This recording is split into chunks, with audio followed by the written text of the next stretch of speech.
I don't know, but there's that saying that one rotten egg can spoil the rest, and Yeah. I absolutely agree.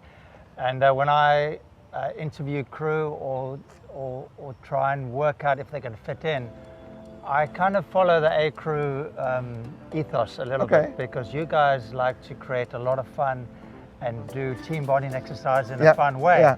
which I think is amazing. That's why I enjoy doing stuff with you guys.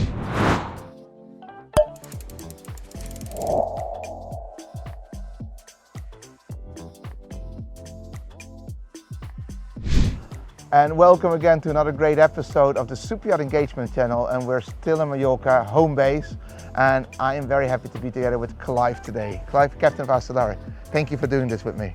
Pleasure, good morning. Good morning. So what we're going to talk about today is, Acelera obviously is a super yacht, but it's also a sailing yacht.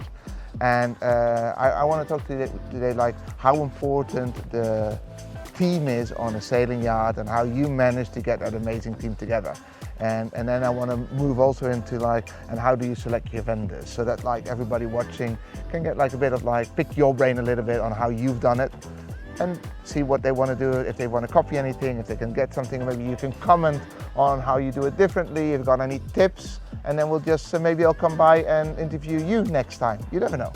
So Clive, thank you for doing this. So how are you? Let's start with that. All good?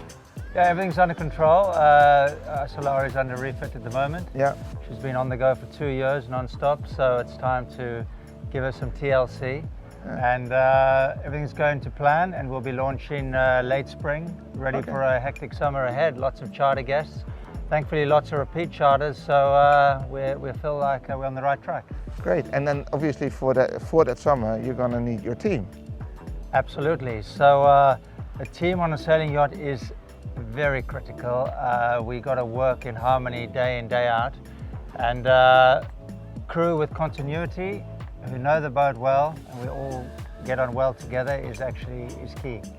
But continuity, is that the key word, that you want to have that solid team that knows the boat well, that work well together? How do you create continuity? What do you do to make sure that, like, we all know that like longevity is an issue in yachting, right? Like crew turnover. So how do you manage to keep that under control?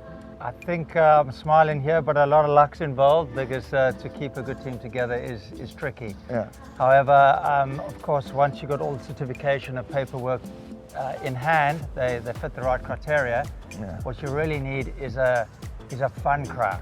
Okay. A crowd that enjoy waking up every morning to go sailing, to go working, to interact with guests and with each other, because if you don't interact with each other, then you might as well just find a job on your own. Yeah. and go and do that. However, we need each other day in, day out, minute in, minute out, and without making there's a fun aspect to it every day, it doesn't motivate crew at all. Yeah. So do you think they all have to be passionate about sailing, or is that something you can learn on the go? What's more important, your sailing skills or your team skills? Sailing is important. However, you can teach crew members, green crew members, the basics to get by on a sailing yacht. Solari is a yacht that all the controls lead back to the helm station, so we do have control of the whole yacht with main and mizzen and spinnakers and what have you. But to get that spinnaker in the air, and more importantly, on a windy day to get it down on deck again safely, requires a lot of coordination. Yeah. And you can teach anybody that, as long as they're wanting to learn and wanting to make it work. And we've got some situations, we've had some situations where we've got the chef out of the galley to help us get that spinnaker up and down. And actually he loves it, because it's something different. It gives him something to look forward to every day.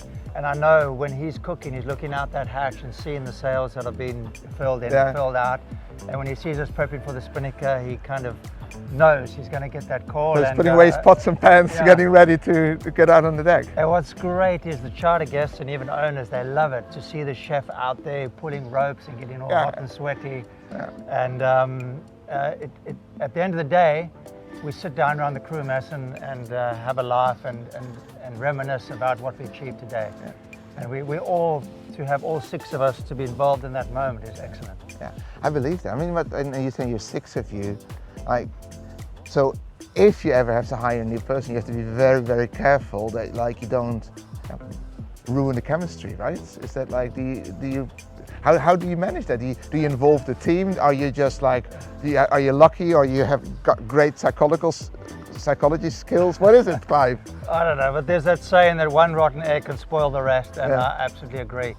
And when I interview crew or try and work out if they can fit in, I kind of follow the A crew ethos a little bit, because you guys like to create a lot of fun and do team bonding exercise in a fun way, which I think is amazing. That's why I enjoy doing stuff with you guys.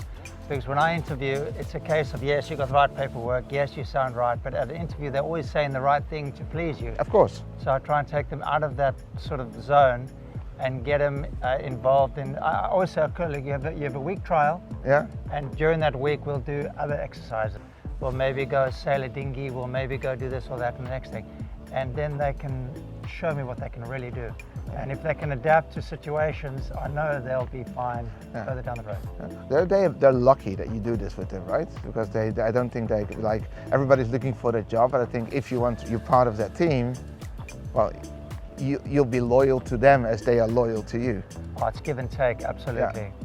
And if there's an unhappy crew member, you'll feel it, the guests will feel it, and it will change the harmony on board. Good.